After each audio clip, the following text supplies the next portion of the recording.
Hello mga ka-farmers, ayan at magbebenta na naman tayo ngayong January 5 ng 32 heads na fattener. Kung nakikita ninyo po mga ka-farmers, meron akong dalawang video na nag-million views. So itong mga baboy na to ay kasamahan ng mga baboy na yon. Ang may-ari nga pala ng baboy na to ay yung boss din namin, pero iba yung nag-aalaga. At ito nga po yung tinatawag nila na paiwi o kaya yung paalaga doon sa iba. At ito mga ka-farmers, yung isang advantage na kapag ang isang tao ay mayroong mapapaglagyan ng baboy, marunong mag-alaga ng baboy, ay nagkakaroon nga siya ng hanap buhay. At ito nga ay pwede siyang kumita ng yung effort lang niya o kaya yung pagod lang niya yung puhunan. At dahil marami ang gustong matuto at gustong mag-alaga ng baboy, ay marami yung nagtatanong sa atin kung ano yung magandang ipakain sa baboy. Ang tanong nga niya ay ano daw ang sistema ng pakain? Mix po ba o pure feeds? O okay lang din ba na mag-mix ng darak at mais? Para po sa akin, kung palakihin na mga baboy ang inyong papakainin, ay mas maganda po kung bibili na lamang kayo ng feeds. Yung pampakain talaga sa mga palakihing baboy. Kung ang tinatanong nyo po ay kung yung feeds ay pwede pang samahan ng darak at mais, ang para po sa akin ay hindi na po kailangan dahil yun naman pong feeds na inyong mabibili na finished product na, ayan naman po ay may halo din na darak at mais. Ayun pong iba na gumagamit po ng palyat at ipa, ayan naman po ay pwede din. Kaya lamang yung inyong mga alagang baboy, nagkukulang sila sa mga bitamina na at doon sa mga iba pang mga vitamins na kailangan ng kanilang katawan.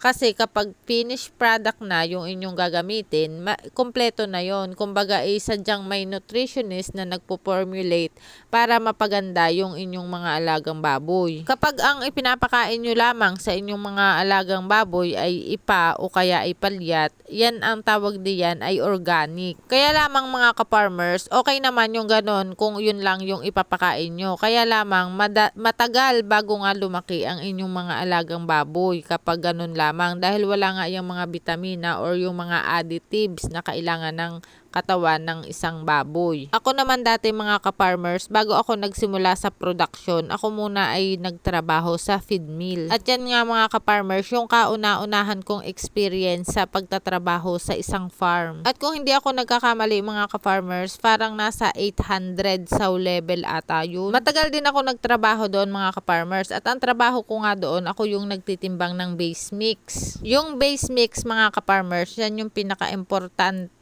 na dapat ay tama yung pagkakatimbang mo dahil yan nga ay naka-formulate. At alam nyo ba mga ka-farmers, nung nagtitimbang ako ng base mix, nasa 21 na mga vitamins and minerals na klase yung aking tinitimbang. Ganon kadami mga ka-farmers yung kailangan ng ating mga alagang baboy. At hindi pa diyan kasali mga ka-farmers yung raw mats. Yung raw mats mga ka-farmers, diyan kasali yung mais at darak.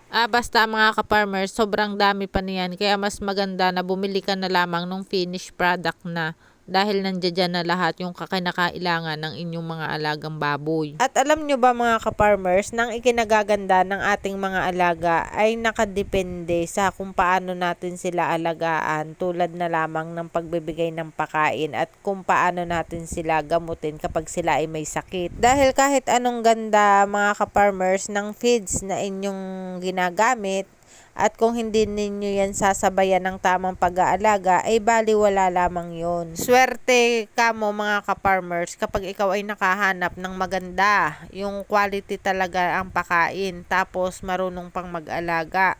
Talagang diyan talaga mo makikita na maganda yung kakalabasan ng timbang ng iyong inaalaga ang baboy, lalo na kapag yan ay ibebenta na. At kapag isa lang yung nag-work dyan, yung kunyari ay maganda lang yung pakain, tapos hindi naman maayos yung mag-alaga, so hindi ka rin makaka-achieve ng magandang performance o yung magandang timbang na hinahanap mo. At kapag paiwi nga lamang mga ka-farmers, tama na yung makaubos kayo ng tag-4 na sako bawat isang baboy. Iyan nga lang yung basihan ng marami dahil alam nila na sila ay may tutubuin doon.